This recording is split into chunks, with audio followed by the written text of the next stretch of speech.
Hello, everyone, and welcome back to the final video in our series on the basics of CMMC.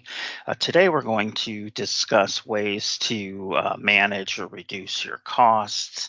I'm Mark Hateman, president of Curie Solutions, and I've got our founder, Amira Armond, on the line, and I'm going to hand it over to Amira to kick us off. Great, thank you, Mark.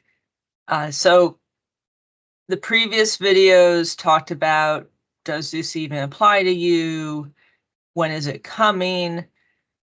How do you get started? Right. And one of the key pieces of advice that we gave in the earlier videos is consult with a cybersecurity professional, particularly one who is a CMMC trained certified person who really knows this topic. Now, as you realize that CMMC does apply to you, and in particular, CMMC Level 2, you decide that that applies to your company, then the next question is probably, how much is this going to cost? How much do I need to spend in order to continue working with the DoD? And the executives will certainly want an answer to that before the investment is made. The major costs that you need to consider are the technology that you need to purchase, and technology could be purchasing enterprise class equipment that can do, say, higher level encryption, and also your labor costs. Labor costs are actually typically the biggest cost of CMMC Level 2, because so many of the requirements require manual review, manual authorization, documentation, involvement by a person. So you can't just set it up and then forget it. That first year cost might be, if you pull out the implementation, it's probably going to be more expensive than your second, third, and fourth year costs by maybe 50%. But it's not like a 9-to-1 ratio. It's still full-time people in most cases. There are And some ongoing roles. maintenance, like it's Yeah. not people talk about a living document. It really is something that needs care and feeding, maintenance, and updates as the company moves forward. One of the experiences that you'll have if you're working in the IT department, if you are operating at this CMMC Level 2 of security and maturity, is you're gonna start doing something. You're going to be like, oh, let me change this configuration, fix this problem, let me install this software.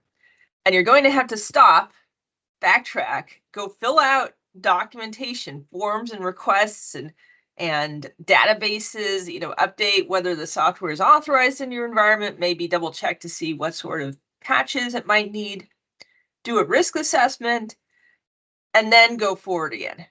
And then do more documentation on the back end to double check that your system security plan is updated, that your network diagrams are updated, that your other inventories are updated. It's a lot of extra work that if you've just been flying from the seat of your pants, you haven't been doing. And this is going to seem like an absurd amount of work to you. If you haven't been keeping a list of all your computers, oh boy. Right? If you don't have an inventory yet, this is going to seem like a crazy amount of work because you've been truly flying from the seat of your pants. If you've got stuff like a change management process, if you do have up-to-date inventories of the software that's authorized in your environment, your computer list, your people list, then you're doing part of that stuff already, at least, which means that you're not going to see as much of a crazy increase. Okay, so there's different big options that you might want to consider to get certified. Our goal is to get certified. That's part of the goal. It's not our only goal. If the only goal was to get certified, I'd tell you something else, okay? But the other half of our goal is to be functional with the certified network. Beware of situations where a salesperson is telling you, just buy this thing, you'll be certified. And then they kind of expect you to do your actual functional operation somewhere else because whatever you bought is so lousy that you can't do work with it. That's not a good deal. So we're gonna just throw out the old laptop in a locked room in the basement inside of a safe, right? Single laptop that's not connected to the internet. We're going to throw that one out because assessors know about it. If they're ethical, they're not going to allow you to propose it. And it's utterly useless from a functionality standpoint. It's probably a good time too to point out that you're going to hear that technology can make you compliant, and technology, no matter what it is, GRC applications, a technology to store the data, whatever it might be, that is one component of what's necessary to have a program that's built out that will pass an assessment. There's no shortcuts around a lot of the work that has to be done by the people. I did a few years ago, I did an analysis of the assessment objectives in CMMC Level 2. Remember that there's 110 requirements, and then they're broken out into 320 different assessment objectives that you have to do all 320 of them to pass, to be fully certified. I found that 2/3 of the assessment objectives are at least partially handled by policy or procedures or people-driven effort, not just technology. In fact, I would say that in almost every single requirement, there's like one or two where there's not some sort of people-driven effort, but in almost every single requirement, you're going to have to do something, whether it's defining a value or keeping a list or having a procedure to do it or rechecking these things over time for you to actually do the requirement. Okay, so labor is a huge cost of CMMC. Cybersecurity people are expensive. Sysadmins are pretty expensive. But when you're getting into that high-end cybersecurity person who has proven that they can pass an assessment, who has proven that they can build a cybersecurity program that will pass CMMC, those guys are pretty expensive.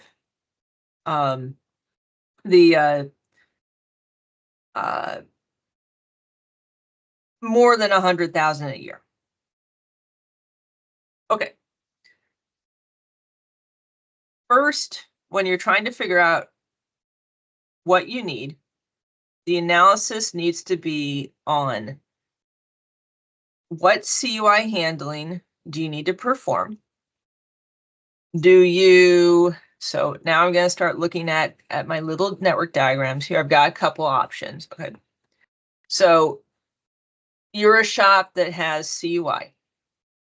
Do you need to be able to print CUI? Okay. Let me add CUI to our printer here. Do you need to be able to push CUI into operational technology in order to make parts? Do you need to put CUI into external drives like thumb drives for shipping, or to maybe copy that data into your machinery over here? That's the extreme case. That's the major functional requirements for CUI case.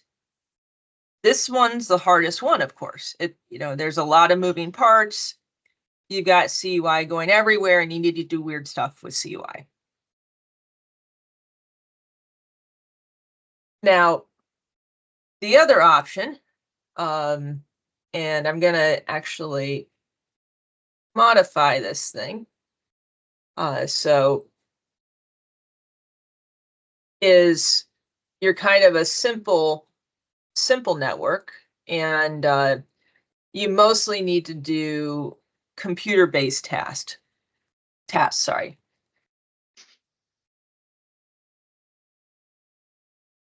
So you have your CUI on individual laptops. You are probably, let's say maybe you have some limited exposure to CUI. So I'm gonna say the printer may need to be printing CUI, and you do that via direct connection between these two, right? All right, let me reverse out my changes here. Hold on. Okay. If you've got a fairly simple setup where you just need to be able to do a little bit of stuff with CUI, so most of it is going to be on a regular computer. Maybe you need to have conference ability, like doing a Teams meeting or Zoom. And so you want a real laptop so that you are less at risk of compatibility issues with microphones and whatnot. You want a real laptop, right? You want to be able to travel with the laptop. You don't want to worry about internet issues, and you want the ability to plug stuff into the laptop. Then we're in a moderately simple situation. So this is a much better scenario than down here where it's very complex. And then the last option is maybe all you need to be able to do is do word processing. So no meetings, no microphone recordings, no plugging into stuff. You don't need to be able to print. You don't need to be able to connect to a thumb drive. You definitely don't need to be able to send jobs to operational technology. Then what we are looking at is something called a virtual desktop enclave. Sorry, virtual desktop infrastructure enclave, which is extremely limited functionality, but it's probably the cheapest overall to use. And essentially your users are going to be using non-CUI computers for almost all of their daily work. Yep. And then when they need to look at a print, when they need to deal with a CUI document, they connect into the system temporarily, just long enough to do the work, and then they go back to their regular computer. So the first thing is you need to think about the functionality. What do I need to interconnect with? Do I need resiliency if my internet is spotty? Do I need to be able to have web meetings? Do I need to be able to plug in a thumb drive? Then that is going to drive you to what sort of a solution makes the most sense for you. So it's having a real understanding, even if you're in a more technical role, within your organization. It's having a real understanding of what the contract entails, what's happening with the data, how the data is being manipulated, not just where it's stored or how you keep it separated from the rest of your network. Right, right. Future use, not necessarily current use. Also, you want to be looking at all of your contracts that might need to be certified, not just individual contracts, because once you do more than one solution, you build up 2 of these, or you build up this plus this, right? Then it's way more expensive than if you just did one of them. So we want to be designing to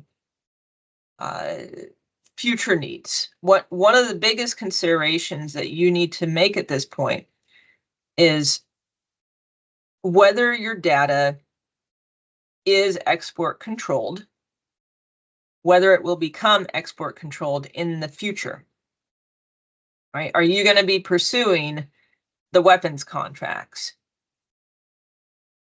Are you going to be dealing with nuclear information?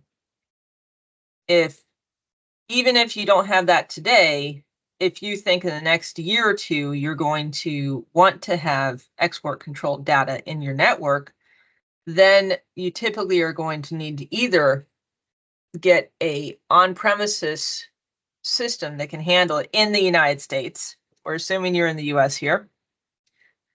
Or in a facility that is given an exception by the Department of State. So that does not necessarily say it has to be US, but it's a lot more paperwork to do it elsewhere. Or if you're looking at one of these cloud-based solutions, you're going to need to hire the cloud, like license a cloud, which is based in the United States, that does not have the potential of moving your data somewhere else, which a lot of clouds load balance. That's just part of it. They're global. It's awesome, right? From their perspective, this is redundancy. If an underseas cable gets cut, they still have your data somewhere. But from our perspective, when we're talking about ITAR, for example, which is an export controlled type of data for weapons, we don't want that. We don't want any possibility that a cloud will share it internationally. Do you have any kind of rough estimate as far as, and I don't know that you do, but the amount of contracts in the DoD that would include ITAR, maybe half, maybe more, just like, because you talk about future proofing. So if there's a higher probability that your organization, based on the type of work your organization does, I think you can figure out somewhat the probabilities that at some point you're going to have a contract that includes ITAR, and think about building with that in mind. Yeah. So there's two answers. And you're asking the correct question of, as a company, how likely are you, if you're working with the DoD, to need to deal with export controlled considerations? I would say it's somewhere around the 1/3 mark, maybe up to 50% have some exposure to export controlled data. Of note, if you look, so what I'm showing on my screen is the CUI category list. Here's the different types of CUI that could exist. There's a lot, right? There's 50 plus or more, right? Of all of these, there's only a few that are very restrictive in terms of US person type deals. So it's these two, and then the naval nuclear propulsion information is very, very restricted. Those are the ones I think of. It's possible that this one also is in there. This is kind of a new one. There's also a lot of companies, so I'd say that more than half of DoD contractors are dealing with controlled technical information, which is a huge category that if you look at it, it says technical information with military space application that's subject to controls. In particular, controls on access, use, display, release, disclosure, dissemination, right? So essentially, if there's some sort of a statement that says only share this with US government only share it with US government and contractors, or limit it to US persons only, that makes it this controlled technical information. So this is a huge category that probably at least 50% of defense contractors deal with. It could potentially have export controlled data, but normally we see it down here when it's export controlled. So between these two categories, CTI and export controlled, right, at least 50% of contractors, in my experience, have it. Okay. All right.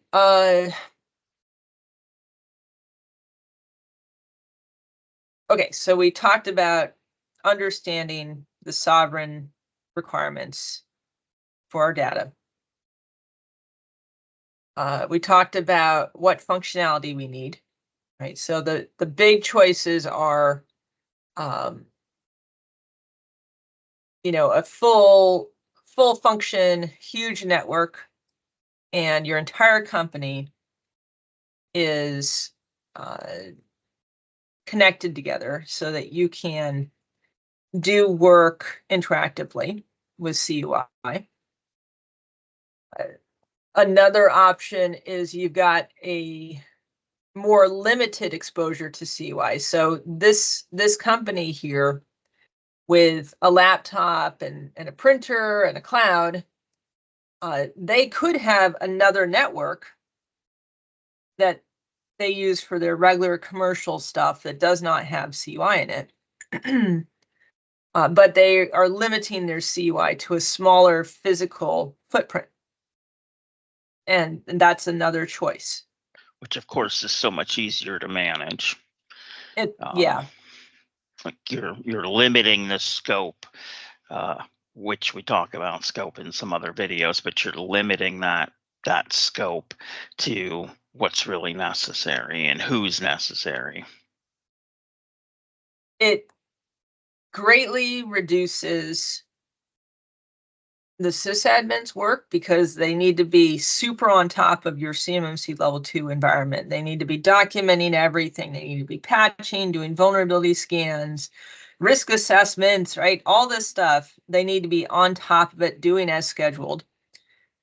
And if they only have to do that scheduled work that's super, super critically and time important, if they only need to do it for, say, 10 laptops, and then for your other 100 computers, they can deal with fires or, whatever, right? The calamity of the day, and they can slack off on the patching. That is a lot easier for them. And, I'm kind of smiling because the reality on the ground is it's really common for sysadmins to skip patching and other preventative work because there is a fire. There's always a fire. You think it's going to get better. It doesn't get better. There's always something the next day. And that's a big reason why CMMC has this third-party assessment requirement where we're checking records to see if companies actually did stuff when they're supposed to, because it's so common that when stuff gets intense, right, the job gets hard. You did an all-nighter last night because the server was down. that you're just going to skip making that ticket because you just need to get it done and you don't want to document it.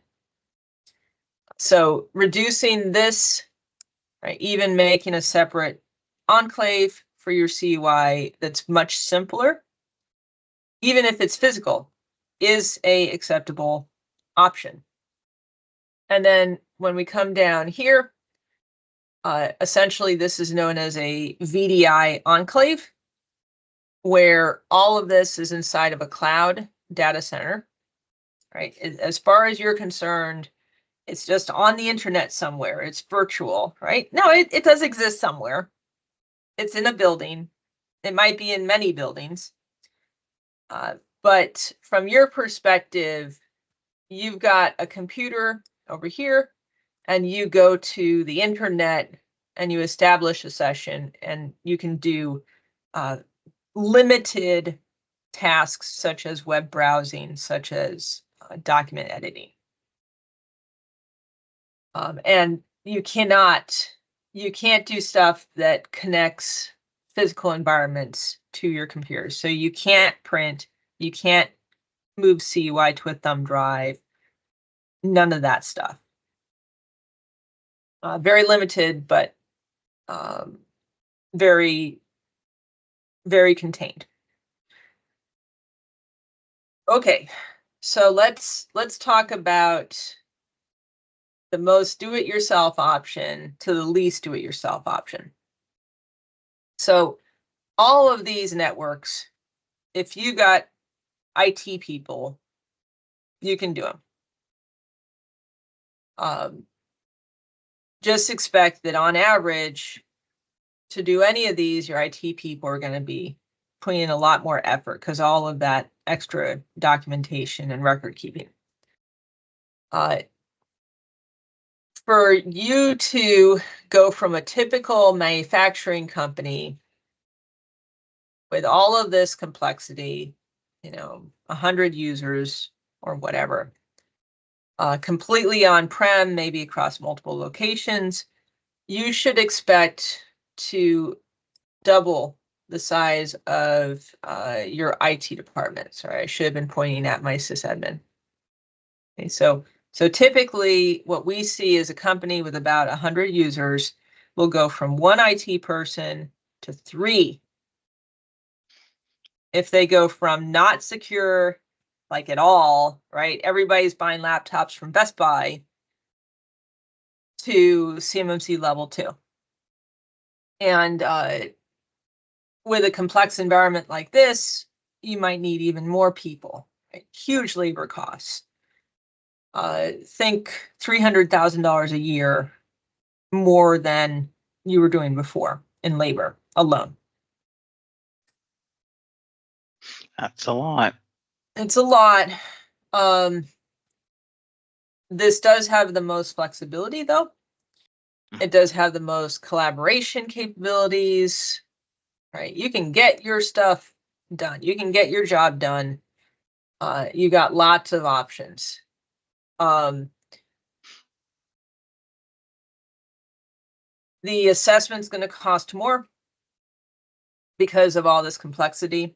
The assessors are going to want to, review all these different moving pieces in it.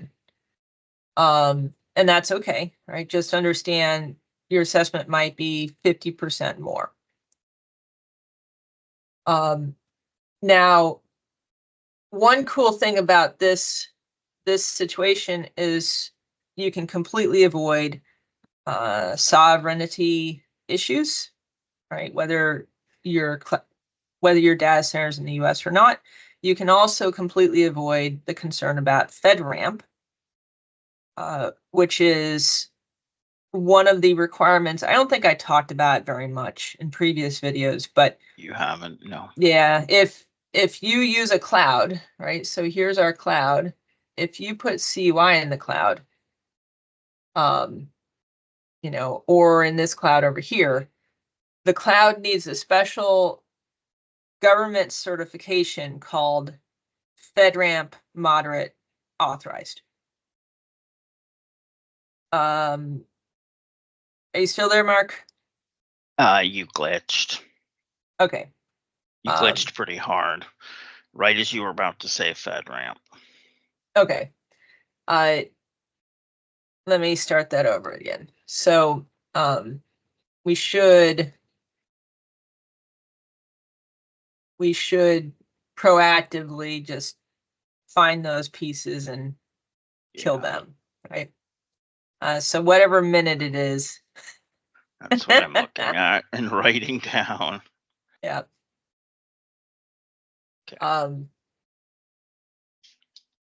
Okay, so if you're in this situation up here, you can avoid the concern with FedRAMP by putting all of your various servers on premises. Now, what is FedRAMP? FedRAMP is a government certification for cloud providers, where the government has reviewed their security and they said, you're good enough for government use. Your cloud is doing all the government security. We're happy to use you. And that's a requirement that's part of CMMC for the DoD, where if you have CUI on a cloud, which would be this situation up here, or this virtual desktop, this is all in the cloud, that cloud needs to be authorized as FedRAMP moderate or equivalent, which is a big deal. So there's lots of software that that is on a cloud that companies are using that's not FedRAMP. It's not actually good for CUI. And one of the solutions is to bring that server, that capability onto your premises. Install a database locally, install the software locally. Okay, so very expensive, lots of capabilities. The companies that are 100% DoD work, where there's just CUI everywhere, they're doing tons of work with CUI, they're typically going to choose this option here to get everything secure, their entire network. They're going to staff up and they are going to build up full documentation for CMMC Level 2, which is going to be a full set of policies and procedures and that record keeping I was talking about. So they're going to be starting databases for their inventories, databases to show what software is authorized, databases of users, all of this information, changes, incidents, help desk tickets, service requests. They're going to be keeping reams of documentation. And all of that requires a lot of standard documents like policies, like forms. Now, because at the time when we were doing CMMC Level 2, I was poor, still kind of poor, but that's beside the point. I thought to myself, I'm going to build it from scratch. I don't want to spend money on templates. And then I proceeded to spend approximately 600 to 1,000 hours saving money. If you try to write your own policies and procedures, it's going to, and you're paying somebody anything close to a reasonable rate for their cybersecurity knowledge, you're going to be paying a lot of money, 20,000, 30,000 or more to do all this. If you go with a pre-written set of templates, you're subject to the quality of the templates, which could be good or bad. Okay, so there's multiple different documentation template sets out there. I am in favor at this point of buying a template set that works for you because it actually is worth the money. even if it costs like $5,000, it's worth the money.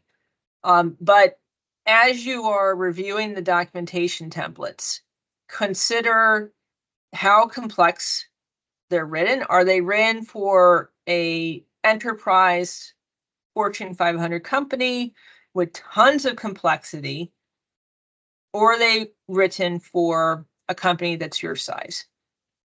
Do they have lots of instructions? Do they come with a lot of training? Or are you going to download this and just be like, I don't know what to do with this thing? And then are they written in cyber speak, right? Policy gibberese? Or are they written in a plain language that your users will be able to read and understand in the future? So I'm gonna say, hey, self-promotion, right? Check out the Curie compliance documentation. You can see behind Mark's head the spelling of Curie. If you go to curie.com, you can see videos of our documentation templates, but I truly do believe that they're the best on the market for small and medium businesses. And we've had at this point like 4 companies pass their CMMC level 2 using them. So they are proven. Okay, so you do need documentation, and you can either do it yourself or bring in a consultant to help you do the documentation. If you have sent your sysadmin through CCP training, they should have the knowledge necessary to get you through this process, because they'll know how the assessment is going to be done, the level of rigor involved, and CCP explained all the requirements one by one, especially if you go through Edwards Performance Solutions, who purposefully goes through every single one of the requirements, even for CCP. Okay? Not all the training providers do all the requirements. If you do not want to send your sysadmin through CCP training, then I strongly recommend getting a consultant to review your environment and help you with that initial planning and design, right? A stitch in time saves 9. It is true. It's for real. You will save money if you get help early on. Okay, now the next option is if you don't want to do this yourself, you can hire a managed services provider. So a managed services provider is basically an outsourced IT firm who will come in and they will be your sysadmin. So you don't even need a sysadmin. There's pros and cons to managed services providers. One, if your environment requires, say, more than 3 people to manage it, the managed services provider is probably going to cost as much as it would cost to staff your own department.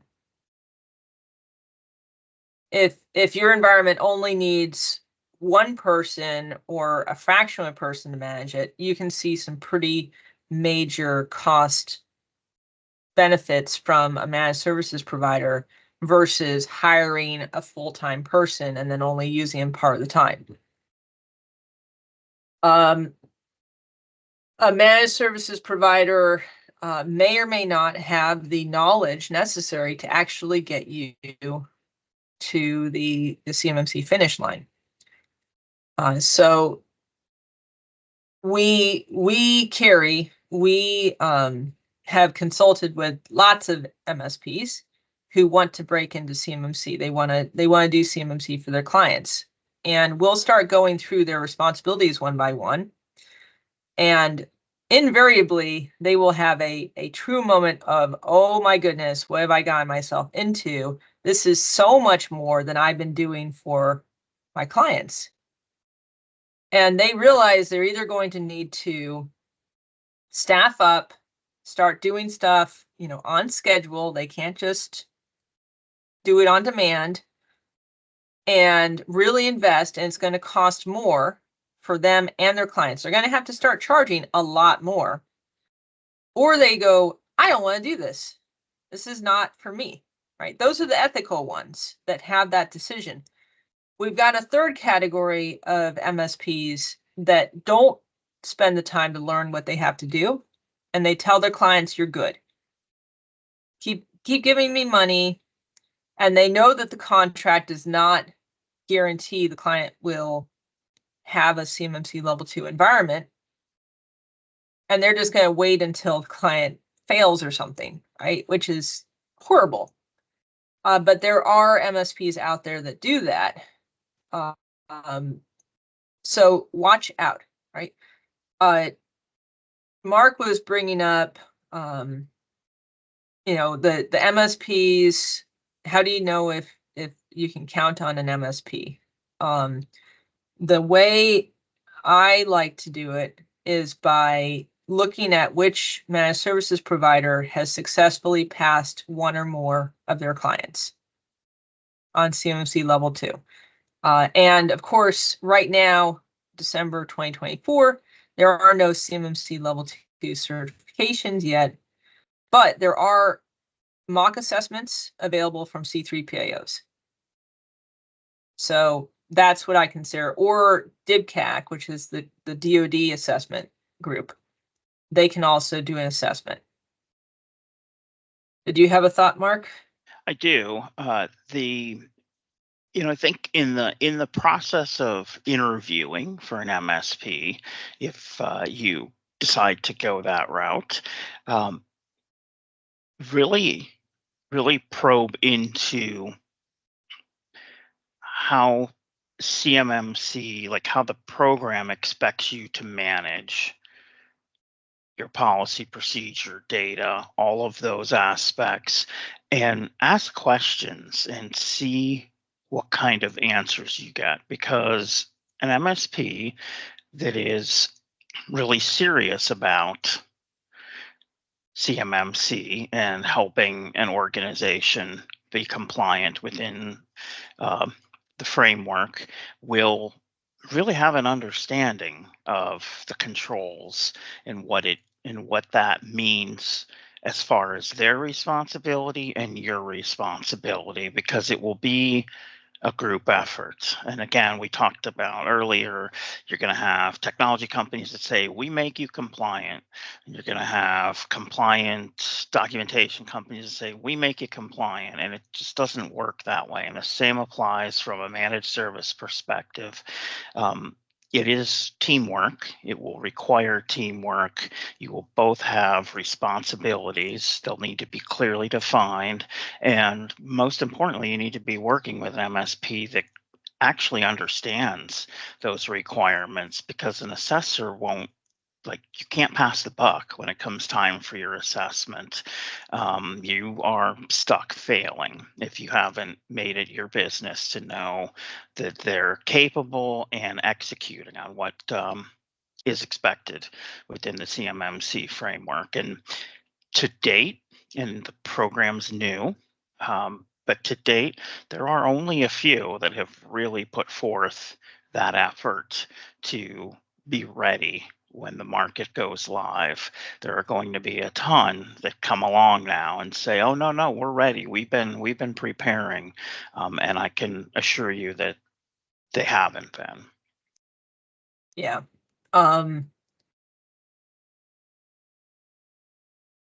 Yeah. It's a I worry about the companies that think they're good with their MSPs that really aren't. One of the things you can do if you're, say, a plumbing company or a manufacturing company, your business is not IT, right? In almost all cases, it totally makes sense to hire a managed services provider to do your IT.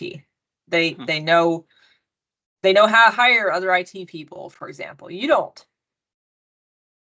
But one of the things you should consider is getting a assessor, CCP, CCA, or somebody who's very knowledgeable about CMMC, getting them to review the work of your MSP or even help you select an MSP. And again, that can pay dividends down the line. You pay for a couple hours for a professional, and then you've got the right solution long term. All right, next, let's see.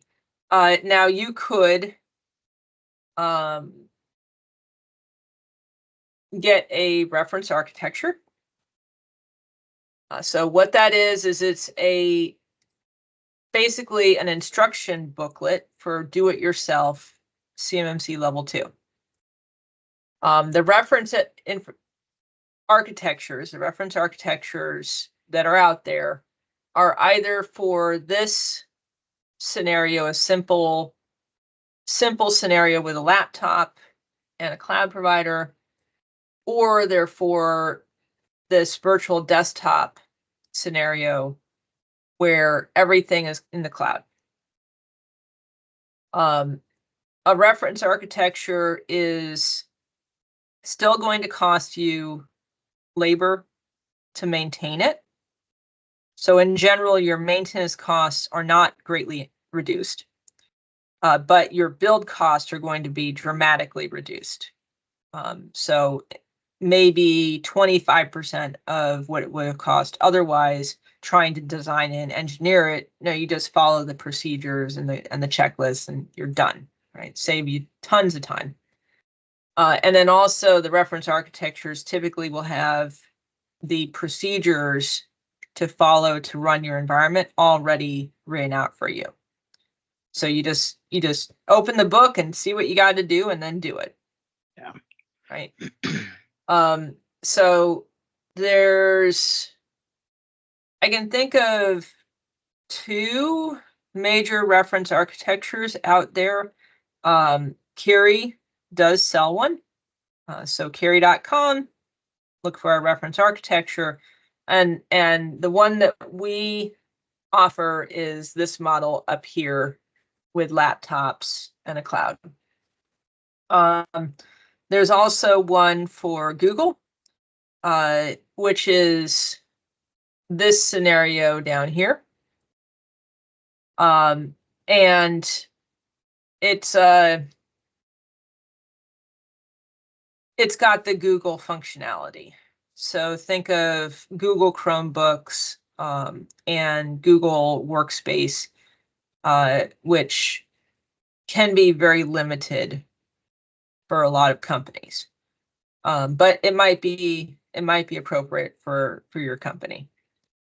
All right, and then so there's another enclave. Okay, so let's talk about enclaves that you can rent. Right? You can pay a monthly cost and somebody does it all for you. There are probably 10 companies in the CMMC ecosystem that are offering just, you pay $4,000 a month and you get this, right? And you bring your computer over here and you basically connect to it via the internet and do very limited work on the virtual desktop. So this is the most common CMMC solution. And this can be potentially the most cost effective because you don't have to have a full-time sysadmin. You don't have to have anything. You can continue buying your laptops from Best Buy or Walmart. You can continue having, your nephew who's 20 years old be your main sysadmin / help desk who doesn't know cybersecurity at all. And you would rely on the company providing this solution to do basically 90% of the CMMC requirements for you. So they're going to be doing vulnerability scanning. They're going to be doing patching. They'll harden it. They'll do risk assessments, right? All that stuff. They'll provide you a system security plan. And then you do have some responsibilities, but not as many. Technology-wise, these environments can cost more to use from a leasing computing capabilities on the cloud than just buying a laptop. So, for example, this little virtual computer here, if you pay for a cloud to host it for you, it might cost $100 a month. If you buy a laptop, like a physical laptop, you pay $600 and then you don't have to pay for it anymore. So within a year, the costs even out between physical versus virtual. But physical laptops can break. With a cloud, if they break, they just get fixed. You don't even need to worry about that part. So there's a balance. With a company that offers these enclaves, these CMMC Level 2 enclaves, they do the stuff. They do the stuff for you. So, and they can typically have efficiencies of scale where instead of vulnerability scanning one environment, they're vulnerability scanning 100 environments. They're patching 100 environments at a time. That takes less people, so they can pass that savings along to you. On the flip side, and this is the scary part, if they're not doing their job, you're not going to know, and you're going to fail CMMC, or your data is going to get compromised, which is also pretty bad. And you're not going to have any ability to stop it from going bad, right? You can't see what's going on in the back end at all. And it's also going to probably be really hard to get your data out of here if you've been using it for anything, right? If this is real data for contracts, it's going to be hard to switch solutions. So again, what I would recommend is if you are looking at a system like this, where a company provides you a managed enclave, I would only hire a company who's been able to pass a CMMC Level 2 assessment by a C3 PAO. And there's not that many out there that can say that. There's more managed services providers that can say that than these enclaves. Okay, so really watch out for these guys. There are bad players out there, especially if they barrage you with ads. And I don't want to get sued, so I'm not gonna talk about it. But there's some bad ones. All right, Mark. I think that's the end of my spiel. Do you have any thoughts at this point? No, I don't think so. I think that we have really covered the main types of systems you will see. Obviously, the most flexible and the way many companies are currently operating is the one you see on the screen there. However, with the requirements to do so much more than just self-assess, I think that what you will find and we see is that one of the other options we've talked about today is likely a good option for you in the limited CUI that your organization handles amongst all the rest of the data and contracts and customers that your company supports. Awesome. All right. Well, then I think that's it for CMMC basics. Yay. Yep. So subscribe, like, share, all that stuff. Send us a note, send a comment if there's something that you'd like us to explain. And thank you. Yep. Thank you.